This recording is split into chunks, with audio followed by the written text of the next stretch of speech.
warahmatullahi wabarakatuh. Para sahabat Karsel dan mahasiswaku, untuk materi kita kali ini, kita akan membahas tentang kebudayaan dan gender. Kebudayaan dan gender adalah merupakan dua variabel yang pada hakikatnya berbeda, tetapi terkait satu sama lain. Artinya tidak dapat dipisahkan satu sama lain. Sebab kenapa? Kebudayaan itu adalah merupakan hasil cipta rasa dan karsa manusia. Sementara ketika kita berbicara gender, maka ada dua hal atau dua aspek yang harus kita dekatkan untuk memaknai gender.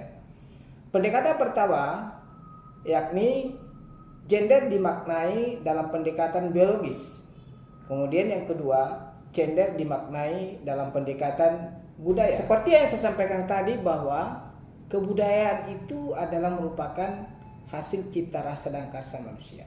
Artinya segala sesuatu yang diciptakan oleh manusia, apakah secara tertulis, apakah dalam bentuk benda, apakah dalam bentuk nilai atau aturan dan lain sebagainya yang diciptakan oleh manusia, itulah kebudayaan. Kalau kita kutip pendapat Marwah Daud dalam bukunya Transformasi Teknologi Sosial, di situ dikatakan bahwa teknologi pun juga itu merupakan kebudayaan. Karena teknologi itu adalah hasil cipta rasa dan karsa manusia. Bahkan Undang-Undang Dasar 1945 itu adalah kebudayaan, kecuali kitab-kitab suci yang merupakan firman Tuhan atau firman yang berasal dari Tuhan dan bukan berasal dari hasil cipta rasa dan karsa manusia. Begitupun juga hanya dengan gender. Ketika gender itu dimaknai dari aspek budaya, maka kondisi gender dengan Barat dengan orang Indonesia, orang Timur itu sangat jauh berbeda. Sebab kenapa? Gender dari aspek budaya itu adalah merupakan konstruksi sosial buatan masyarakat. Ini sangat jauh berbeda dengan makna gender dari aspek biologis. Ketika gender itu dimaknai secara biologis, maka gender orang Barat dengan gender orang Timur, orang Indonesia khususnya, tidak ada perbedaan. Kaum perempuan memiliki jenis kelamin internal, sedangkan kaum perempuan laki-laki memiliki jenis kelamin eksternal.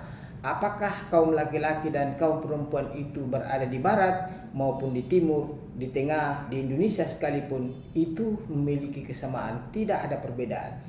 Yang memiliki perbedaan gender antara Barat dengan Timur, seperti yang saya jelaskan tadi, bahwa itu adalah konstruksi sosial buatan masyarakat di mana kaum perempuan dengan kaum laki-laki berada.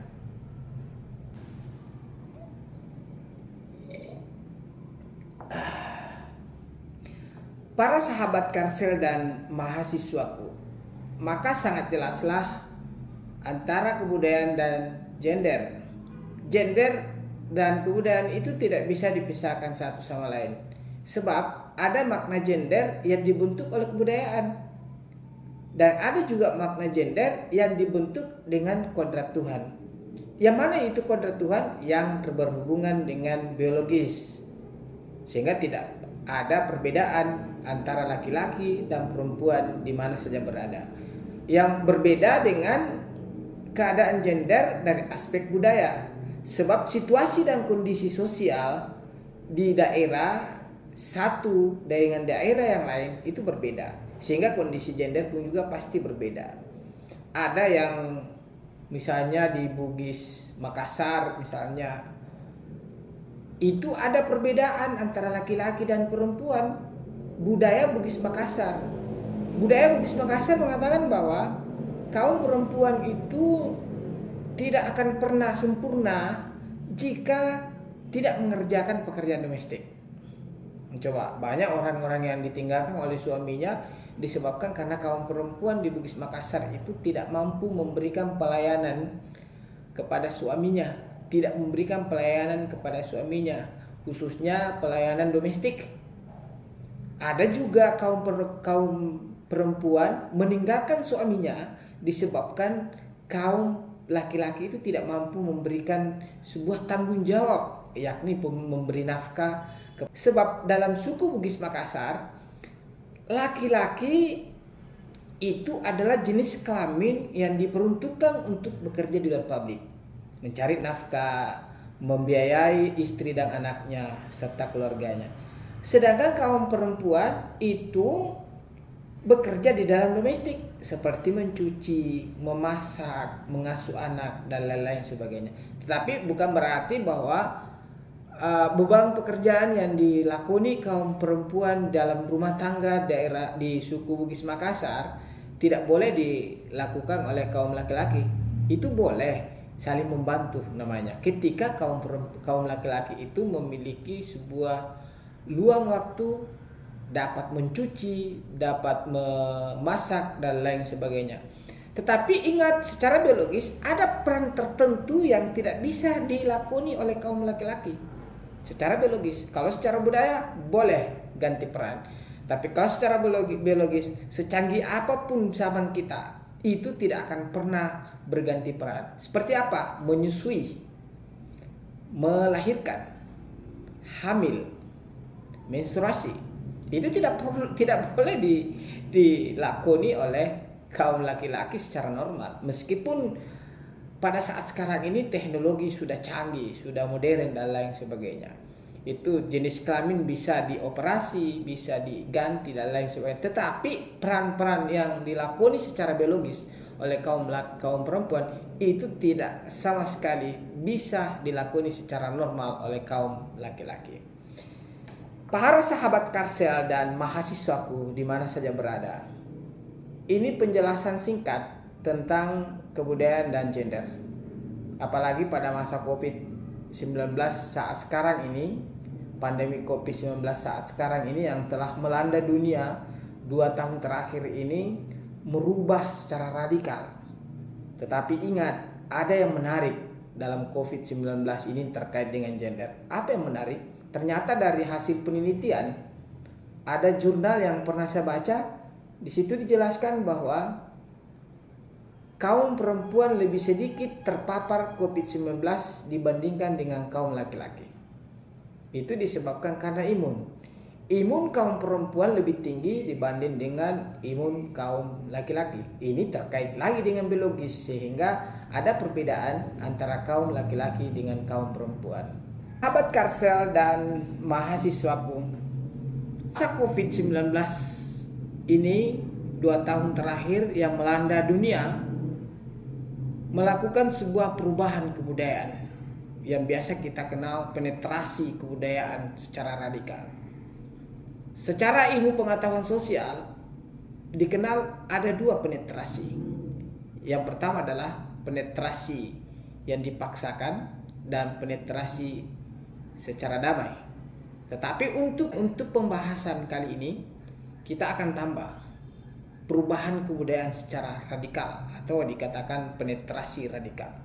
Kenapa saya katakan radikal?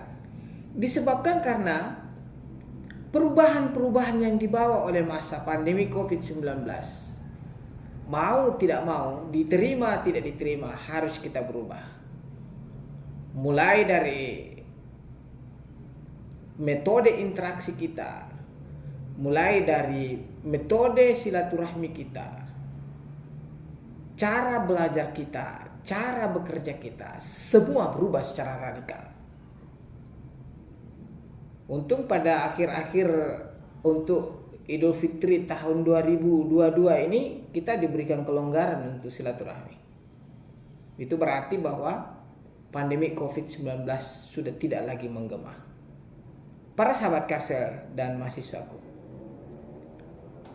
untuk pembahasan kali ini, seperti yang saya sampaikan tadi, bahwa kita akan membahas tentang kebudayaan dan gender. Mari kita saksikan sama-sama pembahasan atau penjelasan para mahasiswa tentang kebudayaan dan gender. Mari kita saksikan. Bismillahirrahmanirrahim. Assalamualaikum warahmatullahi wabarakatuh. Puji syukur kita panjatkan kehadirat Allah Subhanahu wa taala, di mana pada kesempatan kali ini masih diberikan nikmat kesehatan dan kesempatan sehingga kita masih dapat menyelesaikan tugas kelompok kami yang berjudul konsep kebudayaan dan gender. Yang terhormat kepada dosen pengampu Syamsuri Karsel SAG MAG yang telah memberikan materi kepada kami khususnya kelompok 2 dan kepada teman-teman sekalian yang saya banggakan. Oke, kita langsung saja masuk ke materi kami, yaitu yang pertama tentang kebudayaan. Oke, kita mendefinisikan kebudayaan adalah sesuatu yang akan mempengaruhi tingkat pengetahuan dan meliputi sistem ide atau gagasan yang terdapat dalam pikiran manusia, sehingga dalam kehidupan sehari-hari kebudayaan itu bersifat abstrak. Selanjutnya, fungsi kebudayaan. Fungsi kebudayaan yang dimaksud adalah penerapan nyata dari berbagai kesepakatan bersama yang telah menjadi acuan hidup suatu kaum. Budaya dapat mengatur manusia agar dapat mengerti bagaimana seharusnya bertindak dan berbuat untuk menentukan sikap dalam menghadapi suatu masalah maupun fenomena lainnya. Baik, saya akan melanjutkan materinya tentang konsep wujud budaya. Yang pertama, nilai. Nilai budaya bentuk konsepsi umum yang dijadikan pedoman dan petunjuk dalam bertingkah laku baik secara individu, kelompok, atau masyarakat, secara keseluruhan tentang baik, buruk, benar, salah, patut, atau tidak patut. Yang kedua, benda. Budaya benda adalah hasil dari kebudayaan atau sebuah unsur dari budaya yang memiliki wujud kebedaan atau tangbil. Selain itu, ada juga budaya non-beda. Yang ketiga, abstrak. Kebudayaan dapat dilihat secara abstrak dan memiliki kepercayaan dan persepsi tentang dunia yang diberikan perilaku. Kebudayaan dalam pengertian ini adalah sesuatu yang tidak dapat dirasakan. Baik, saya akan melanjutkan materinya, penetrasi kebudayaan. Penetrasi kebudayaan adalah masuknya unsur-unsur kebudayaan asing secara paksa yang dapat merusak kebudayaan lama. Tetapi saat kebudayaan yang masuk seimbang, maka tidak dapat mengalami perubahan antara dua kebudayaan tersebut. Contohnya, masuknya budaya barat di negara-negara. Baik, saya akan melanjutkan materinya tentang gender. Gender ini merupakan perbedaan yang terlihat antara laki-laki dan perempuan apabila dilihat dari nilai dan tingkah laku. Gender berasal dari bahasa Latin, genus yang berarti jenis atau tipe. Gender adalah sifat yang perilaku yang diletakkan pada laki-laki dan perempuan yang dibentuk secara sosial dan pada budaya. Menurut ilmu sosiologi dan antropologi, gender itu sendiri adalah perilaku atau pembagian peran antara laki-laki dan perempuan yang sudah dikonstruksikan atau dibentuk di masyarakat tertentu dan pada masa waktu tertentu pula. Baik, saya akan melanjutkan materi selanjutnya, yaitu konsep kesetaraan gender. Konsep kesetaraan gender menunjukkan pada kesehatan penuh laki-laki dan perempuan untuk menikmati rangkaian lengkap hak-hak politik, ekonomi, sipil, sosial, budaya. Konsep ini menunjukkan pada situasi di mana tidak ada individu yang ditolak aksesnya atau hak tersebut atau hak-hak tersebut dirampas. Baik, saya akan melanjutkan materi selanjutnya tentang relasi gender dalam perubahan sosial. Gender adalah konsep yang mengacu pada peran dan tanggung jawab laki-laki dan perempuan yang terjadi akibat dari dan dapat berubah oleh keadaan sosial dan kebudayaan masyarakat. Konsep gender di sini dapat diartikan sifat yang melekat pada kaum laki-laki dan perempuan yang dibentuk oleh faktor-faktor sosial dan budaya. Gender dapat diartikan sebagai perbedaan yang tampak antara laki-laki dan perempuan, dilihat dari segi nilai, pekerjaan, role, dan perilaku. Sifat yang melekat pada laki-laki dan perempuan yang dikonstruksi secara sosial maupun kultural. Contoh, kelemah lembutan yang dimiliki oleh perempuan ternyata juga sering didapat pada laki-laki juga. Demikian juga sebaliknya. Maka relasi gender sebagai akibat dari keberadaan gender tidak sama di setiap tempat daerah karena sering dikaitkan dengan berbagai faktor, salah satunya faktor ekologi dan agama. Baik, saya akan melanjutkan materi tentang gender dalam perspektif budaya. Budaya masyarakat memaknai gender sebagai pembagian peran antar laki-laki dan perempuan. Ketimbangan dalam kehidupan sosial membuat perempuan dinomor duakan dalam berbagai hal yang terjadi. Berdasarkan realita kehidupan, hal ini menunjukkan kehadiran gender masih menjadi persoalan yang masih bersifat parsial. Disebabkan karena pemahaman secara tegas akan identitas laki-laki maupun perempuan.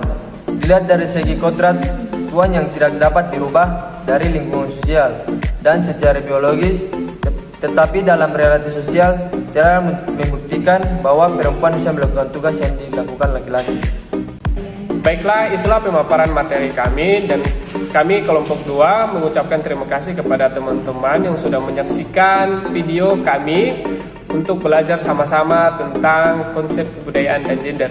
Saya Muhammad Amrullah pamit undur diri. Wabillahi taufiq wal hidayah. Wassalamualaikum warahmatullahi wabarakatuh.